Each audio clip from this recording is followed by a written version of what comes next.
Buenas tardes. Quiero desearles un feliz año y bienvenidos a la segunda parte de este curso. Y es para mí una satisfacción presentarles al profesor de hoy, don Gonzalo Borrás, que es un amigo del Museo del Prado y un antiguo colaborador. Él es licenciado y doctor en Filosofía y Letras, sección de Historia por la Universidad de Zaragoza y catedrático de Historia del Arte Moderno y Contemporáneo en esta misma universidad desde el año 82. Aunque su línea principal de investigación se centra en la arquitectura medieval española, tanto cristiana como islámica, el profesor Borrás es un gran impulsor de la historia del arte en sus más variadas facetas, siempre rodeado de gente joven y de jóvenes investigadores y preocupado por la didáctica y la investigación en campos muy variados. Es impulsor de simposios internacionales de mudejarismo celebrados anualmente en Teruel por el Centro de Estudios Mudéjares desde el año 75 y participa en los coloquios de arte aragonés desde el año 78.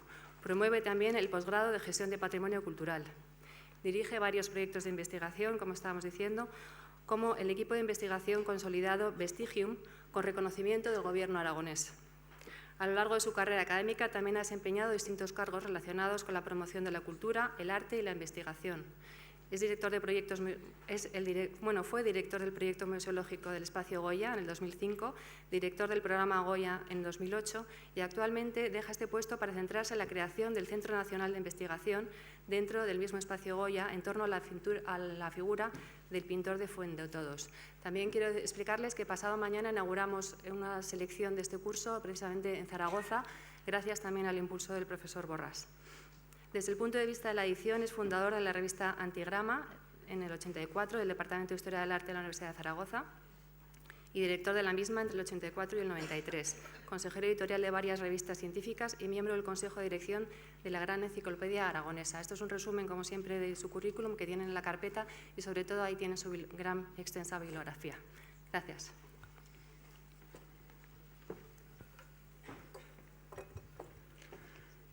Buenas tardes a todos. En primer lugar, mi agradecimiento a estas cariñosísimas palabras de Nuria de Miguel, que sé que además van llenas de afecto personal, porque mi presencia de trabajo en la Fundación Amigos del Museo del Prado pues ya data de bastantes años atrás y quizá pues alguno de ustedes haya tenido oportunidad de escucharme con anterioridad.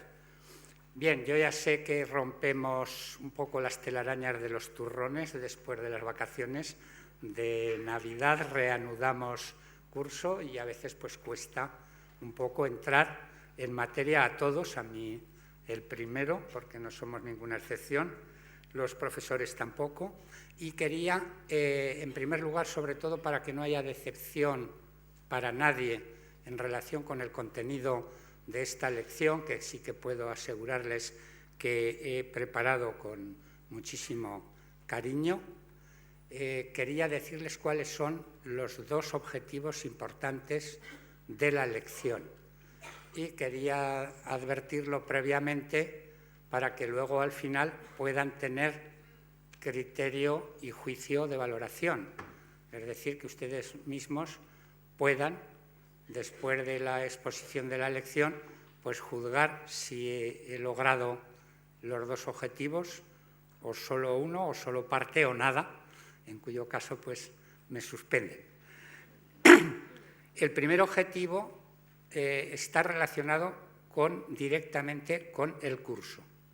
Ustedes están asistiendo a un curso sobre el arte del siglo de las luces, es decir, sobre el arte del siglo XVIII, y pensábamos que en este curso no podía faltar Francisco de Goya, pero no como genio de la pintura universal, sino como pintor de su época y de su tiempo. Y para presentar un Goya, no el genio, sino el Goya que encaja perfectamente dentro del procedimiento de formación y de trabajo del pintor en el siglo XVIII, hemos acotado justamente la parte de la época de Goya que corresponde a sus primeros 29 años de vida, antes de que en el mes de enero de 1775, probablemente en un mes tan frío como el actual, saliera de Zaragoza el día 3 de enero, como pueden ver ustedes en la página del cuaderno italiano, día 3 de enero de 1775, salimos de Zaragoza para Madrid con su mujer, María Josefa Valleu, la Pepa, con su primer hijo todavía solo de 4 meses, que había nacido en agosto, y se presentan en la corte de Madrid justamente para iniciar una nueva andadura de su vida. Pues bien, aquí nos vamos a ocupar solo de la vida y la obra de Goya antes de este momento, entre 1746 y 1775, principios de 1775, y lo que quiero es mostrarles que esta vida de Goya y su obra durante estos años configuran un modelo de aprendizaje y de trabajo de pintor del siglo de las luces, de pintor moderno, de pintor a lo moderno, siguiendo el pensamiento ilustrado, y de pintor de su tiempo, de pintor del siglo XVIII, porque luego Goya va a ser muchas cosas más. Este Goya que yo les voy a presentar aquí esta tarde y sobre el que sabemos ya, tenemos muchísimos datos, mucha documentación que hay que seleccionar, que hay que valorar y de la que solamente vamos a comentar y ofrecer los aspectos que yo estimo que son esenciales para entender lo que les quiero transmitir en relación con este curso, este primer objetivo que les estoy señalando. Pues bien, este Goya lo van a encontrar difícilmente en los libros, porque casi todas las biografías de Goya que ustedes puedan consultar, y hay muchas y excelentes, y no es ahora el momento de referirlas, pero pues desde Pierre Gassier hasta nuestros días se han publicado excelentes biografías de Goya. Todas ellas, pues hay una del profesor Valeriano Bozal, muy reciente, del año 2005, en 2 volúmenes. Todas estas biografías están como, los autores están como nerviosos, pasan como de puntillas hasta que llegan por fin al año 1775, en que Goya llega a Madrid y comienza a trabajar pintando cartones para tapices. Parece como si en ese momento empezara a aprender a pintar, como si en ese momento naciera un pintor. Y yo lo que les vengo a poner en consideración en esta lección es que lo que había llegado a Madrid era nada menos que un profesor de pintura. Es decir, una persona totalmente formada como pintor y que había dejado tras de sí en Zaragoza una obra maestra, que aunque no hubiera realizado ya nada más, habría pasado a la historia de la pintura española del siglo de las luces, del siglo XVIII. Me refiero al gran conjunto mural de la Cartuja, de la iglesia de la Cartuja de Aula Dei, con el que cerraremos la lección comentando algunas de las escenas más importantes de este conjunto mural tan poco conocido. Este es el primer objetivo, presentarles el Goya joven, lo que el profesor José Milicua en 1954 llamó el Goya joven, una denominación que mantuvo el profesor José Rogelio Buendía y que ya se viene manteniendo habitualmente para aludir a este periodo de la vida de Goya, que es nada menos que un periodo de casi 29 años. Que si se sitúan ustedes en el siglo XVIII, una persona a los 29 años era todo menos joven, ya dadas además las esperanzas de vida de la época. Goya vivió mucho tiempo, afortunadamente, pero fue una excepción.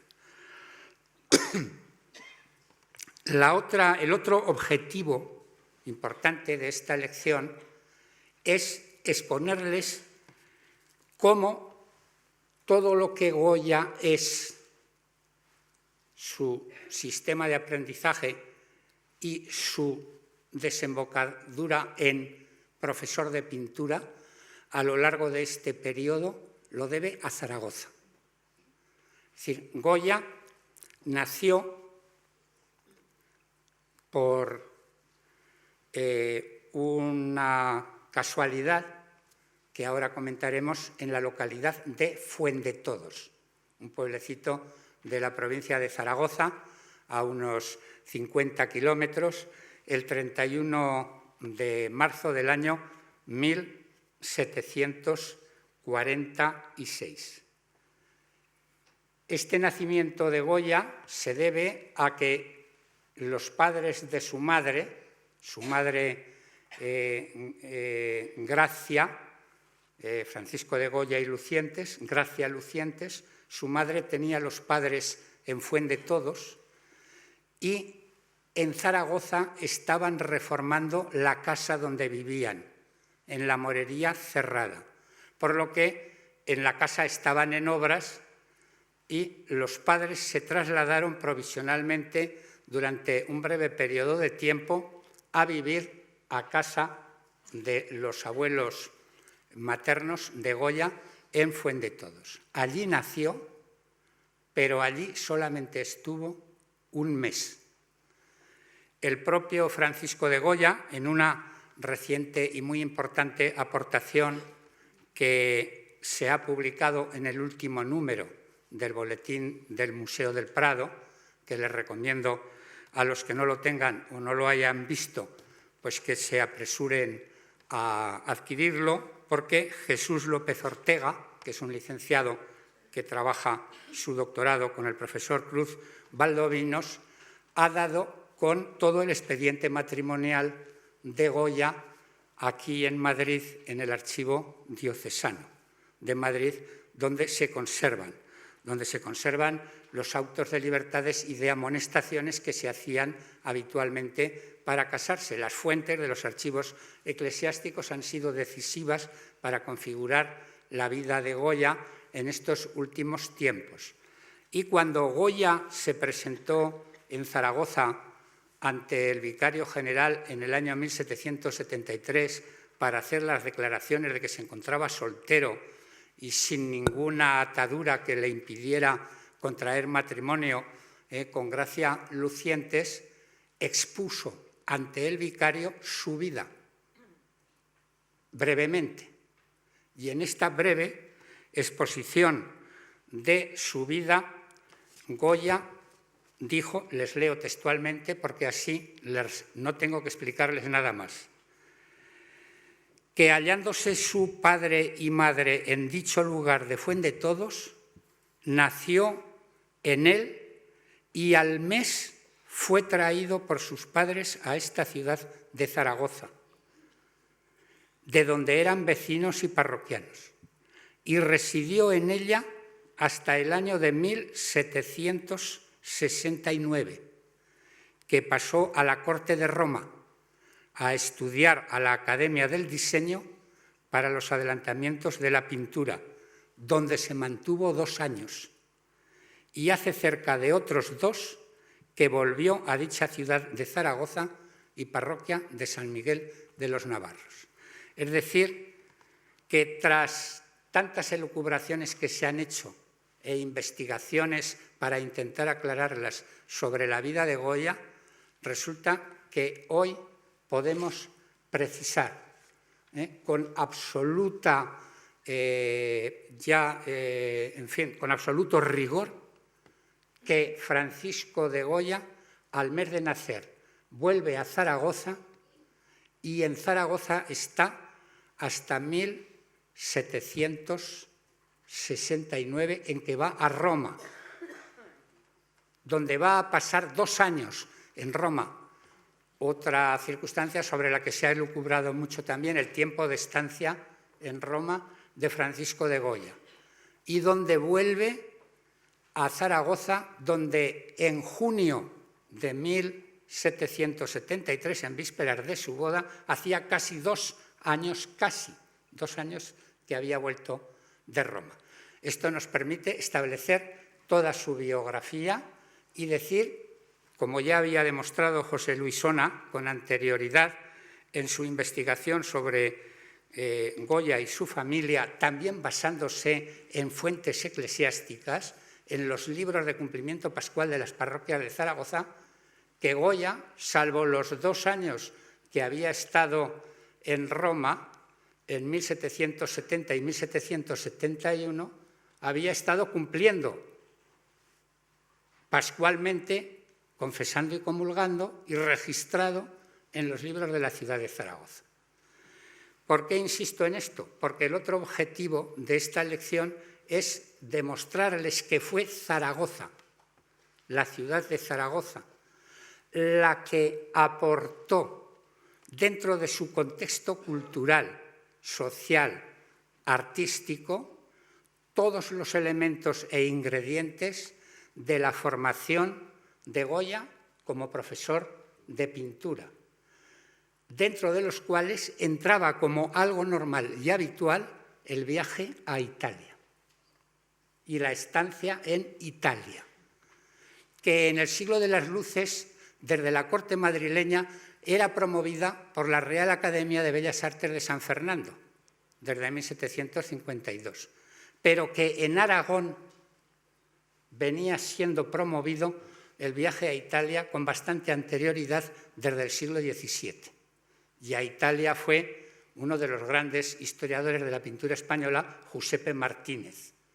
Y a Italia fueron numerosos pintores aragoneses, y ya veremos por qué razón Goya terminó yendo a Italia tan mayor, porque se fue con 23 años y a sus expensas.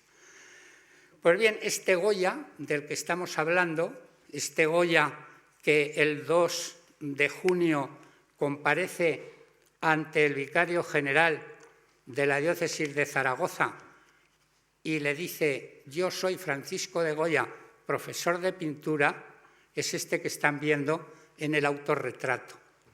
Este autorretrato nos va a permitir exponer por qué el Gobierno de Aragón y la ciudad de Zaragoza está promoviendo también la creación de un museo de Goya en Zaragoza, lo que parece un atrevimiento, contemplando los Goyas del Museo del Prado. Pero el Museo de Goya que se está proponiendo para crear en Zaragoza va a tener 2 grandes líneas de colecciones permanentes. La primera es justamente esta que les estoy mostrando ahora, es decir, el Goya antes del viaje a Madrid. La otra será Goya y el mundo moderno, es decir, el influjo de Goya en la cultura, el pensamiento y el arte de nuestro tiempo. Pues bien, dentro de esta primera línea, este autorretrato, actualmente propiedad de Ibercaja, lo pueden ustedes ver en el Museo Ibercaja Camón Aznar de Zaragoza, en las nuevas y espléndidas instalaciones remozadas del Museo Camón Aznar, que ahora se llama Museo Ibercaja Camón Aznar de Zaragoza. Las siglas es MICAZ, donde lo pueden encontrar en Internet. Y este autorretrato nos presenta cómo se veía Goya a sí mismo en vísperas de la boda que va a celebrar aquí en Madrid, una boda de conveniencia, el 25 de julio de 1773, que era domingo, en la parroquia de San Martín. Goya se acaba de publicar una monografía excelente sobre este tema por el Justicia de Aragón, encabezada por el profesor Guillermo Redondo Veintemillas, titulada Francisco de Goya y Lucientes, la figura de un genio en su linaje. Goya era hijodalgo, es decir, de la segunda nobleza, por las 4 ramas de su familia. Es decir, que los Goya, los Lucientes, los Franque y los Salvador eran todos hijosdalgo, nobles. Por eso el hijo de Goya, Francisco Javier, en 1831 va a conseguir un despacho confirmatorio de nobleza. Lo que no pidió Goya, lo pidió su hijo, que le confirmaran que era noble, de noble linaje. Y aquí tenemos, en este autorretrato, en primer lugar, la exaltación del linaje, de la nobleza de la tradición familiar, en este modo en el que Goya se representa en vísperas de la boda, una boda para la que se ha buscado los 2 testigos más importantes, los 2 profesores más importantes de Bellas Artes que había en Aragón. Agustín Sanz, profesor de arquitectura, el arquitecto de los duques de Híjar, discípulo de Ventura Rodríguez, autor de las grandes iglesias del ducado de Híjar, y Carlos Salas, el barcelonés Carlos Salas, que llevaba 11 años en Zaragoza, que había colaborado en la Santa Capilla del Pilar, que era académico y que era profesor de escultura. Goya es el pintor, el tercero que con estos 2 testigos comparece para casarse con la hermana de su maestro, Valleu. Este es un tema que ahora plantearemos también brevemente, porque son muchas las cosas que queremos plantear y no vamos a tener tiempo para agotarlo todo. Este Francisco de Goya, a su vez que noble, es noble por la pintura.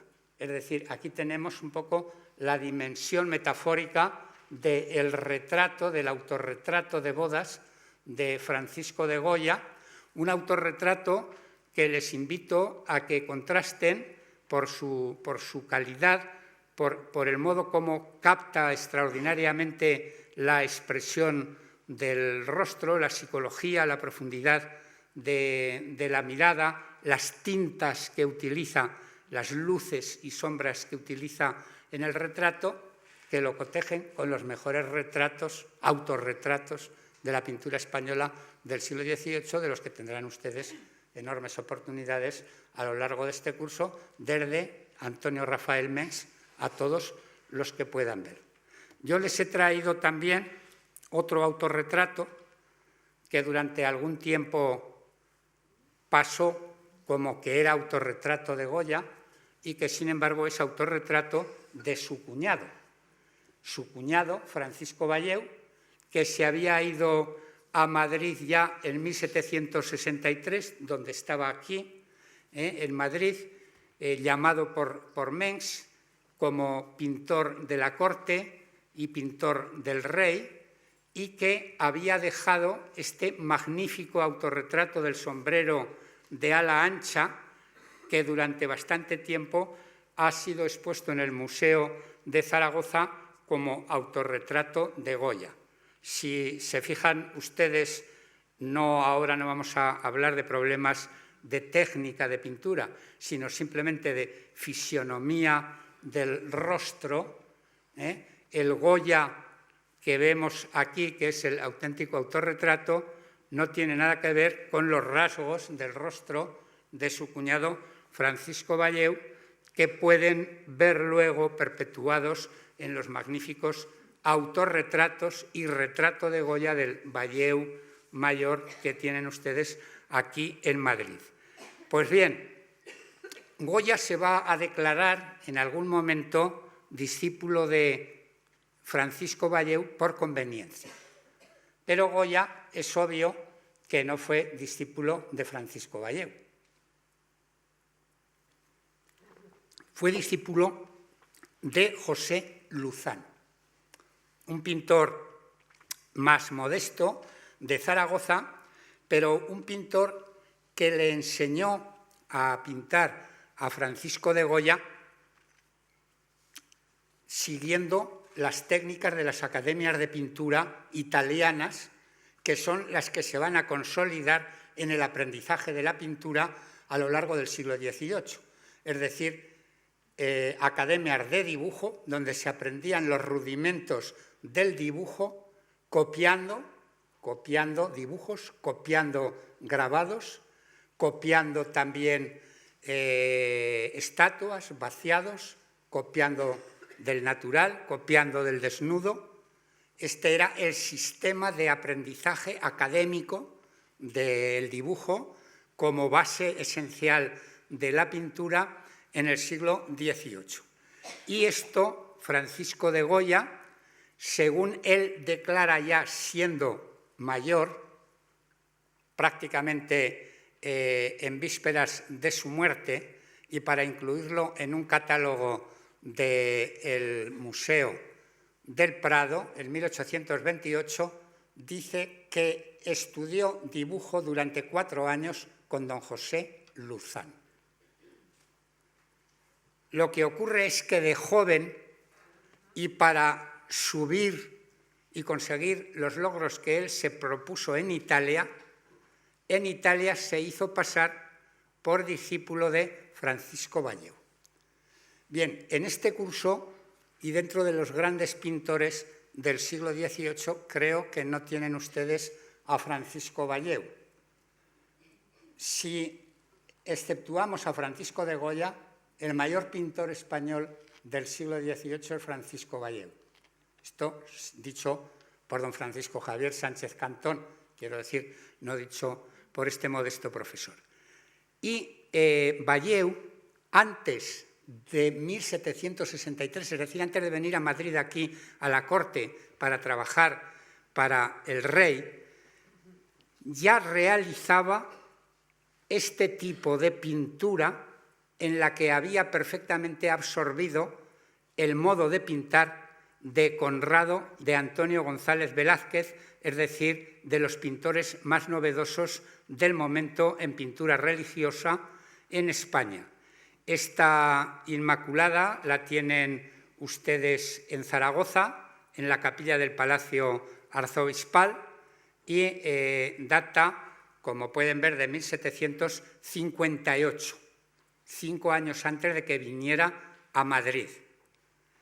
Esta otra obra magnífica, otra Inmaculada con alegorías en la parte inferior, que ven que no tiene nada, no desmerece para nada de la gran pintura italiana de la época y de la obra de Conrado y Aquinto, se custodia en Calatayud, actualmente está en el Museo de la Colegiata de Santa María de Calatayud, y es una obra que nos permite ver cómo se aprendía a pintar y cómo se pintaba en Zaragoza en el siglo XVIII.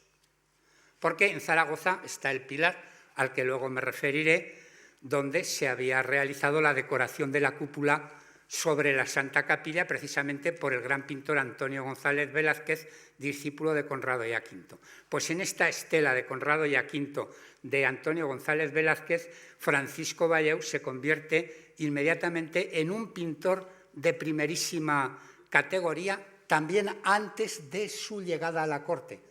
Insisto en esto porque estos pintores, Francisco Valleu en 1763, Francisco de Goya 12 años después, en 1775, no vinieron a Madrid a aprender a pintar, vinieron siendo profesores de pintura. Era Zaragoza la que con su sistema de aprendizaje les había formado.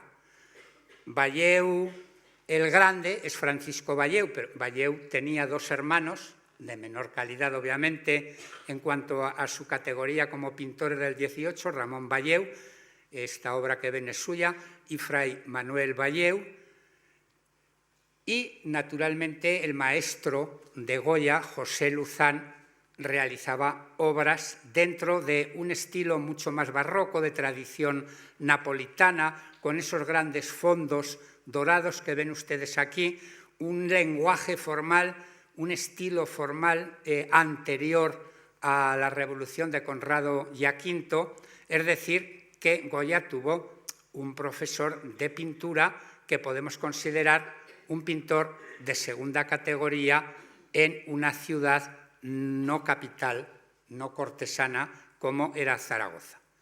Esta obra que ven ustedes, que está en el Museo de Zaragoza, es el boceto para unas grandes puertas de un armario de reliquias que hay en la Catedral del Aseo de Zaragoza, que es donde está el desarrollo de esta pintura, en donde pueden ver cómo en la parte inferior hay una serie de santos aragoneses, de izquierda a derecha, San Vicente Mártir, San Pedro de Arbués, San Valero, Santo Dominguito de Val, presididos todos por la Santísima Trinidad en la parte superior.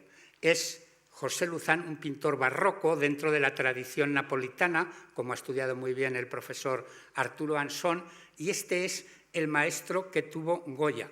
Si pongo la fecha de 1757, es porque en esa época Luzán ya había hecho esta obra y justo a los 13 años, en 1759, Goya entró a aprender dibujo con José Luzán en la Academia de Pintura de Zaragoza, que se encontraba entonces en la calle de la Platería, en las casas del Marqués de Ayerbe. Y estuvo aprendiendo durante 4 años, entre los 13 y los 17 años.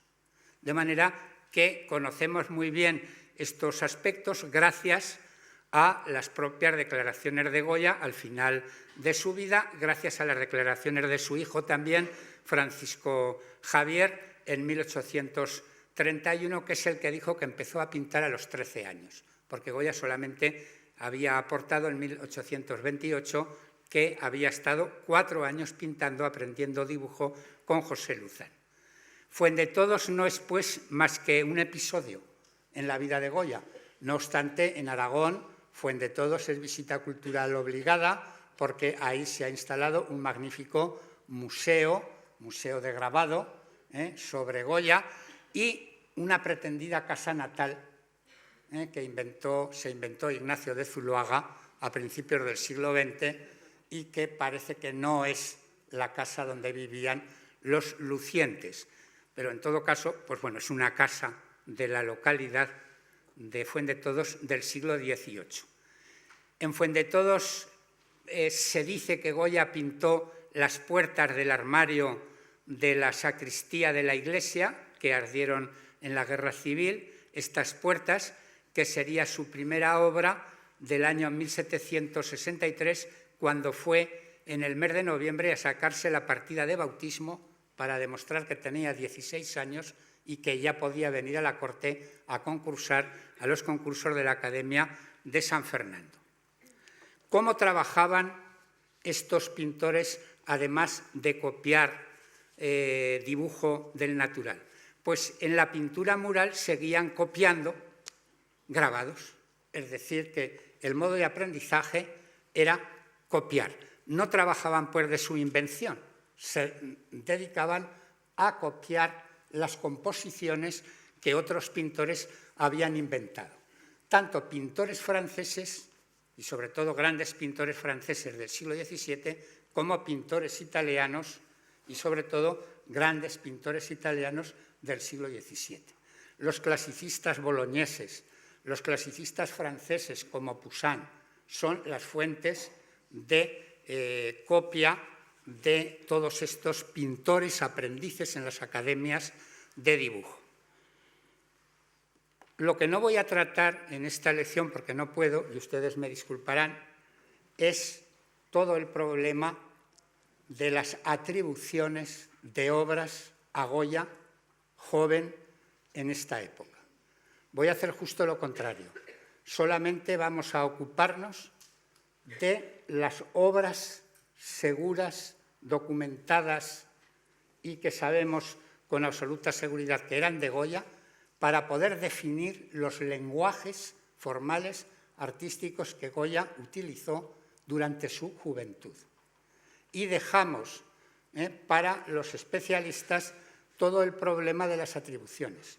Pero simplemente para que vean la dificultad de atribuir obras a Goya, les pongo este ejemplo que me gustaría que no sirviera para crearles zozobra, sino simplemente para que vean la relatividad, lo relativo que es siempre una atribución. Se tiene por incontestable que las pinturas murales procedentes del Palacio de Sobradiel de Zaragoza son de Francisco de Goya. Y ustedes las verán en todos los catálogos como obras de Francisco de Goya, incluido el catálogo de Gassier-Wilson, que es el clásico tradicional. Bien, aquí tienen ustedes reproducido a la izquierda justamente una obra excepcional que tienen en Madrid, en la Fundación Lázaro Galdeano, y que dado su estado de conservación no puede salir del Museo Lázaro Galdeano. Solo la pueden ver ustedes aquí en Madrid y en el museo, en la Fundación Lázaro Galdeano. Porque estas obras que fueron arrancadas del muro del Palacio de Sobradiel fueron reintegradas a lienzo y fueron consolidadas con cera. Y si se tocan, desaparecen y tienen una estabilidad cero, de manera que son absolutamente frágiles. Ven que es el entierro de Cristo que decoraba el techo de la capilla del Palacio de Sobradiel. Y ven perfectamente que es una copia de un grabado cuyo el compositor, el inventor de la imagen es el pintor Simón Bouet y el grabador Pierre Daret. A la derecha tienen el grabado, a la izquierda la reproducción que se hizo del mismo en la capilla de Sobradiel, que se ha atribuido a Goya. Bueno, ¿saben ustedes cuál es la razón por la que se ha atribuido a Goya? Porque en 1915 un investigador aragonés, don Ricardo del Arco, dijo que eran de Goya estas pinturas. No hay ningún documento que lo demuestre. Pues bien, es que así trabajaban todos los pintores aragoneses de la época. Es decir, todos trabajaban copiando grabados. Además, los mismos grabados, de los mismos pintores, de los mismos grabadores. Aquí tienen otro pintor coetáneo de Goya, Diego Gutiérrez, y una obra suya, este medio punto de la izquierda, excepcional, que está en el Palacio Episcopal de Barbastro. Es una natividad. No copia todo el grabado, solamente copia la parte inferior, como pueden ustedes ver. Pero sigue este sistema de trabajo. Otra obra de Diego Gutiérrez, el original es de Simón Bouet, el grabador es d'Origny. A la izquierda tienen la copia de Diego Gutiérrez. Diego Gutiérrez trabaja igual que se trabajaba en el Palacio de Sobradiel, copiando grabados, pero siguiendo una técnica de pintura muy a lo Conrado y a Quinto. O sea, igual que las pinturas de Sobradiel. Entonces, ¿quién hizo las pinturas de Sobradiel?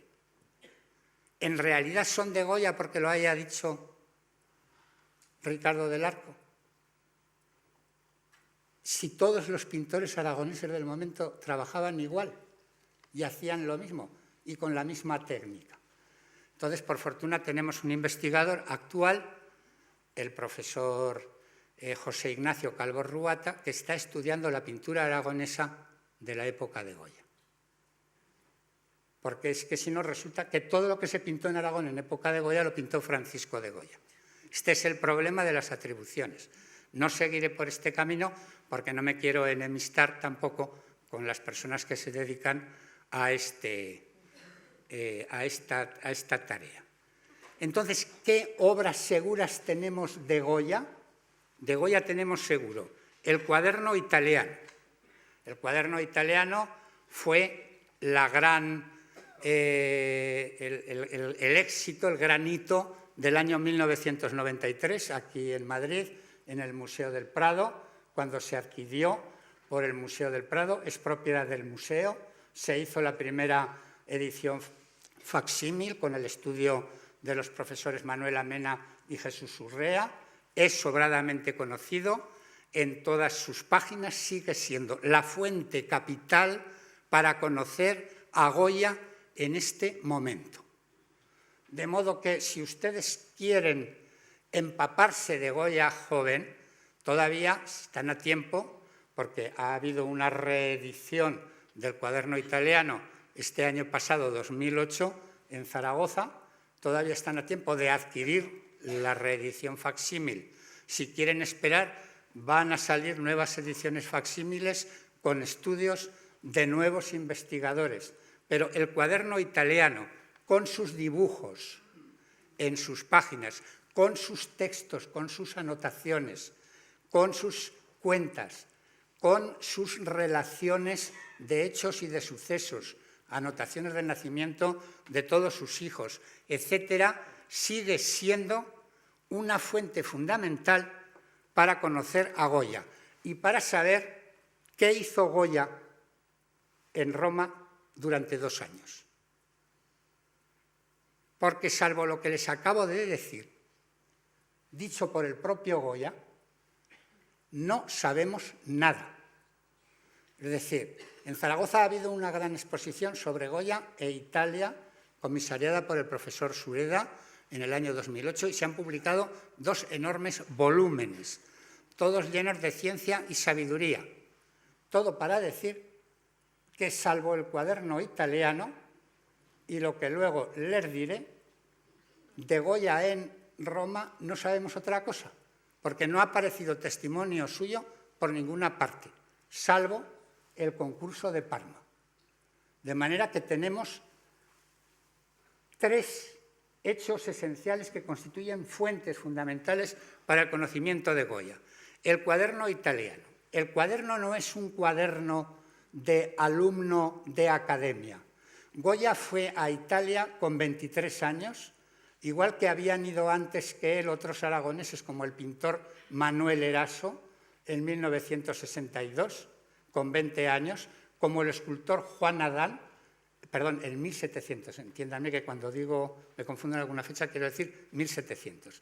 En 1762, Manuel Eraso, pintor aragonés. En 1765, Juan Adán, escultor aragonés, este con 24 años. ¿Cómo iba con 23 años que tenía Goya? ¿Para qué iba Goya con 23 años a Roma? ¿De verdad él se creía que iba a aprender en la Academia de Diseño de Roma a pintar con 23 años? Si llevaba desde los 16 ya presentándose a los concursos de la Academia de San Fernando de Madrid.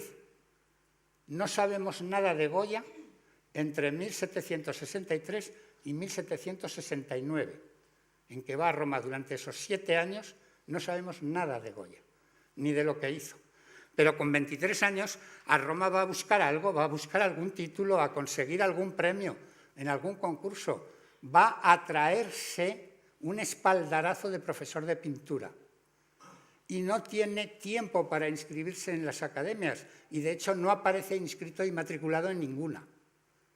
No sabemos dónde vivió, pero sí sabemos, gracias a este trabajo que acaba de publicar, como les he dicho antes, Jesús López Ortega, sí sabemos que en Roma dieron testimonio de él y de los 2 años que estuvo en Roma estos 2 colegas aragoneses, Manuel Eraso y Juan Adán, que ambos dijeron que habían tenido con él continua práctica y amistad. ¿Pero para qué? Para testimoniar que Goya permaneció soltero mientras estuvo en Roma. Es decir, esto es una declaración que estos 2 pintores hacen de que Goya en Roma no se casó y que estaba libre para poderse casar con Josefa Valleu. Este documento, que lleva fecha de Roma de 1771, ¿realmente se hizo en Roma o se manipuló 2 años después para la boda antes de casarse. En cualquier caso, lo que sí es cierto es que se relacionó con aragoneses, pero no fue de alumno a las academias. Sí fue y pasó por todas partes con mucha prisa, haciendo bocetos rápidos, lo mismo que se copiaba en los palacios, que se copiaba en las academias. Goya fue copió las esculturas clásicas, copió el Hércules Farnese, copió esculturas francesas, como tienen ustedes aquí, es decir, las páginas del cuaderno italiano, elaboró iconografías interesantísimas del Antiguo Testamento, desde la historia de la creación, desde el paraíso terrenal hasta Noé. Es decir, Goya estuvo trabajando en Roma, pero como una persona que no va a realizar una enseñanza arreglada en una academia, sino que está en todas partes, tiene una capacidad para captar las tintas en el dibujo excepcional y, sobre todo, y esto es lo más importante, quiere conseguir un premio en un concurso. Y entonces se presenta al concurso de la Academia de Parma. Gracias a los estudios que se han realizado en esta última exposición de Goya e Italia a la que me he referido, hoy conocemos todas las circunstancias y todas las características de la participación de Goya en el concurso de Parma, y esta es la obra con la que se presentó al concurso en 1771.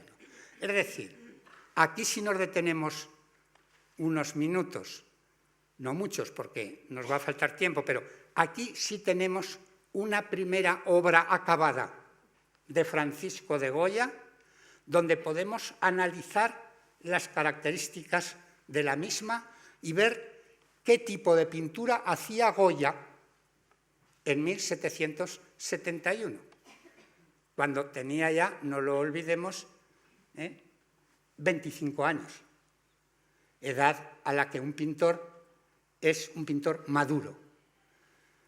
El problema de Goya es que se equivocó del lenguaje formal. Es decir, el problema de Goya es que con este cuadro, que es un cuadro acabado y perfecto, que es de tema de pensado, es decir, es un tema que impuso la Academia y que los concursantes tenían que resolver. La Academia de Parma puso el tema de Aníbal vencedor, que por vez primera miró Italia desde los Alpes. Es decir, en la convocatoria del año anterior, de 1770, se les dijo que prepararan este tema de pintura y que lo presentaran al año siguiente. Goya lo presenta en abril de 1771 y Goya no consigue el premio, que es lo que pretendía. Pero tenemos las actas de la distribución de premios, unas actas sobre las que yo creo que no se ha reflexionado bastante. Son actas que además se reprodujeron luego en la prensa francesa, en el Mercure de France, casi textualmente, casi al pie de la letra, pero que ahora se han reproducido en el catálogo de Goya e Italia literalmente. El jurado, que le concedió 6 votos, pero que no le dio el premio, no había más que uno, se ha hablado de que un segundo premio, no hay nada, no había más que un premio, y el premio se lo dieron a Paolo Borroni, que era un discípulo de un miembro del jurado, de Benigno Bossi. No era la primera vez que esto le pasaba a Goya, porque en la Academia de San Fernando, en 1766, la segunda vez que se presentó, el premio se lo dieron a Ramón Valleu, el hermano de Francisco Valleu, que también estaba en el jurado. Es decir, que Goya ya tenía experiencia de que le birlaban los premios los discípulos, hermanos o parientes de los miembros de los jurados. Como el jurado tuvo que fundamentar, y muy bien, las virtudes y los defectos del cuadro de Goya, porque yo creo que estaban convencidos de que era mejor que el de Borroni, a pesar de lo que dice el profesor Sureda, que dice que Goya presentó un lenguaje más anticuado que el de Borroni, que el de Borroni es un lenguaje más a la moda del momento, más en consonancia con la exaltación de lo sublime de la naturaleza, veamos lo que el jurado le da a Goya como virtud y lo que el jurado le da a Goya como defecto, que son características de Goya para toda su vida y que las tiene ya en esta obra. Es decir, que las tenía a los 25 años. Virtudes: maneggio facile di pennello, es decir, un fácil manejo del pincel. Goya tenía tan fácil manejo del pincel que los que iban a ser retratados por él le temblaban. Le decían: por favor, don Francisco, hágame un retrato como usted sabe cuando quiere. No se me sacuda del medio con una carantoña de munición. Textual de un retratado por Goya, director de la Academia de la Historia, José de Vargas Ponce, en 1805, que lo conocía muy bien y que le pidió recomendación a Ceán Bermúdez para que Goya le pintara bien. La carantoña de munición son esos chisporroteos de pintura del pincel de Goya que con 2 trazos resuelve un retrato. Pero claro, un cuadro cuando está bien hecho lleva mucho más trabajo. Pero el jurado ya vio que Goya tenía un gran fácil manejo del pincel. Otra de las virtudes de Goya, la cálida expresión del rostro de Aníbal. Ya les he hablado a ustedes yo de la cálida expresión del rostro de su autorretrato, intencionadamente, porque Goya sabía captar perfectamente el carácter de los personajes, tanto en los retratos como en la pintura mitológica, como en la pintura de historia, como en las escenas de género, lo captaba perfectamente. Y esto el jurado lo ve como virtudes de Goya. Claro, le tenía que poner defectos. ¿Cuáles son los defectos que ve el jurado? Primer defecto, que las tintas, dice las tintas, le sue tinte, no dice los colores. Las tintas son los contrastes de luces y de sombras, tanto en la escala del gris como en la escala del color. Y esas tintas, dice el jurado, que no se ajustan a la realidad, que son tintas que se inventa Goya. Pero es que esto mismo es lo que va a decir de Goya Jovellanos bastantes años después, que lo mejor de la pintura de Goya eran sus tintas. Aquí no lo tenemos esto en Madrid que demostrar, habiendo visto todos ustedes la pintura mural de San Antonio de la Florida. Esa representación de las bóvedas de San Antonio de la Florida son las tintas de Goya. Aquí el jurado le encuentra que son tintas, es unos contrastes de color y de luz irreales. Pero el otro problema es que la composición no se ajusta al argumento. Goya se sale del tema, pero es que se va a seguir siempre. Goya representa el tema en el centro. Aquí está Aníbal, un genio alado que lo sostiene, un militar que sostiene su caballo y que está mirando. Esto es lo que pedía la Academia. Y la Academia dice: ¿y qué hace aquí esta, que es una magnífica representación del río Po, en forma de toro que vierte el agua? ¿Qué hace allá arriba otra escena de Victoria que va descendiendo desde el cielo? Pues esto es que Goya no se sujeta al argumento. Pero la no sujeción al argumento y las tintas de Goya van a ser 2 características fundamentales de su obra en el futuro. Realiza cuadritos para ganarse la vida y después de 2 años en Roma viene a Zaragoza. Y con esto voy a terminar. Los 2 años que está en Zaragoza antes de venir a Madrid y las obras que allí realiza. En primer lugar, en el Pilar. El Pilar de Zaragoza nosotros lo solemos ver, no solo los zaragozanos, sino todos los españoles, no como un gran monumento artístico, sino como un templo de devoción. Y vamos a ver a la Virgen. Pero el Pilar es el gran monumento español del siglo XVIII. no había otro taller artístico tan importante como el Pilar. Y este edificio, la Santa Capilla de mármoles, jaspes, bronces dorados, dentro del edificio de El Pilar, obra del gran arquitecto de la corte Ventura Rodríguez, completado con las esculturas de José Ramírez, de Carlos Salas, de Martínez de la Peña, constituye a mediados del siglo XVIII el gran taller artístico español. Y es aquí, en El Pilar, donde los canónigos querían empezar a decorar las bóvedas del Pilar. Y donde Goya hace su segunda obra maestra. Primera obra maestra hemos visto el Aníbal. Su segunda obra maestra, la bóveda de la adoración del nombre de Dios, para la que hace este magnífico boceto. Este boceto es propiedad de Ibercaja. Está en el Museo Ibercaja Camón Aznar de Zaragoza y es una obra excepcional que dirán ustedes, y que poco se parece a la anterior.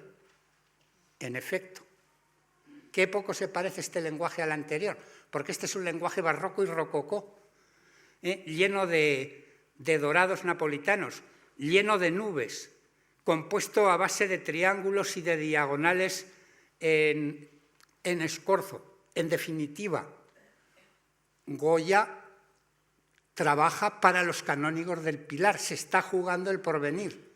Le encargan, en competencia nada menos que con Antonio González Velázquez, que les presente un boceto para convencerles de que le tienen que encargar la cúpula.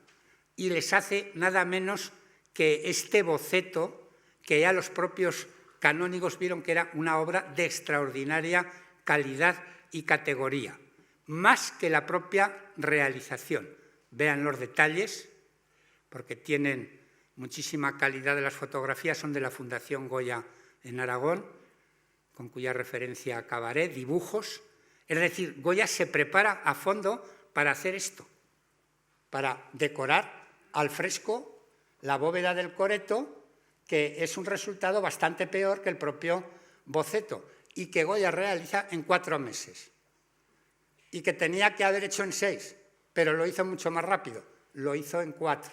Y aquí empezaba uno de los problemas graves que Goya en el futuro.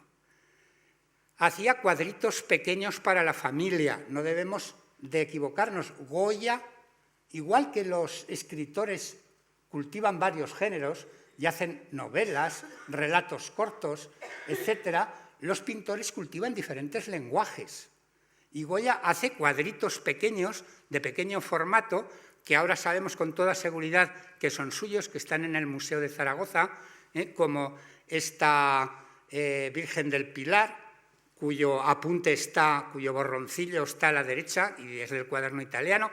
Es una autentificación. El cuaderno italiano es una especie de Liber Veritatis de las obras de Goya. Este otro pequeño cuadrito con la muerte de San Francisco Javier.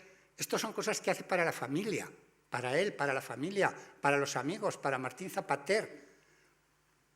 Y estas cosas pequeñitas nos han llegado justamente a través de los herederos de la familia, sobre todo de la familia materna de los Lucientes. Pero junto a esto, en Auladei, en la Cartuja de Auladei, a unos kilómetros de Zaragoza, que desde el año ya 1990 se puede visitar, tanto por hombres como por mujeres, y que pueden visitar el último sábado de cada mes, si ustedes lo solicitan, a la Fundación Goya en Aragón, y se quieren acercar a Zaragoza. En la iglesia de la Cartuja va a decorar con 11 escenas todos los muros de la iglesia de la Cartuja de Auladei en el año 1774. Estas 11 escenas, de las que solamente se han conservado 7, porque la Cartuja se desamortizó, se deterioró mucho.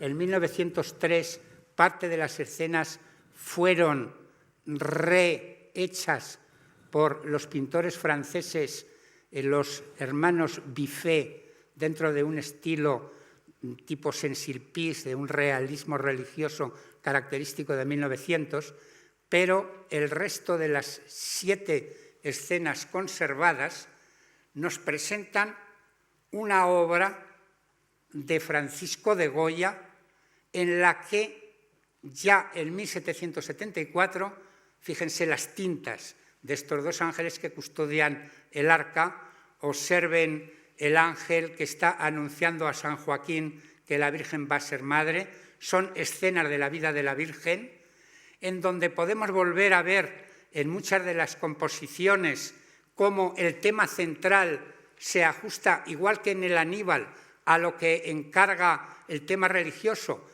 pero ya introduce en los propios temas pequeños elementos que son absolutamente goyescos, combina la narración basada solo en la figura humana, es como un clasicismo pagano, nos cuenta la historia sagrada como si estuviera contando la historia pagana de Roma con unos personajes acompasados, majestuosos, aplomados, sólidos, basando toda la composición en la figura e introduciendo de repente pequeñas travesuras, niños jugando, perritos, borricos, personajes del pueblo, siguiendo algo que Goya va a seguir haciendo ya toda su vida.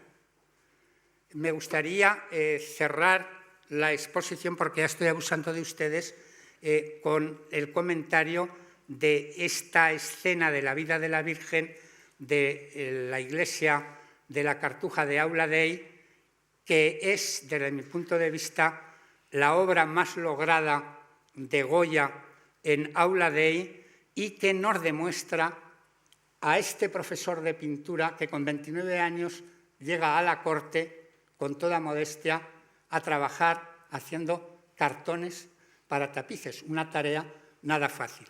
Vean ustedes que de nuevo tenemos otra vez la escena principal en el centro, lo mismo que en el Aníbal, es la escena de la visitación.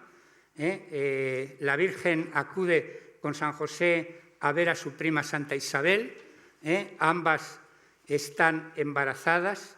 Esto es lo que es el relato bíblico, pero un relato contado con unas arquitecturas absolutamente antiguas y con una composición totalmente clasicista, al modo romano, al modo de los clasicistas boloñeses, al modo de Poussin.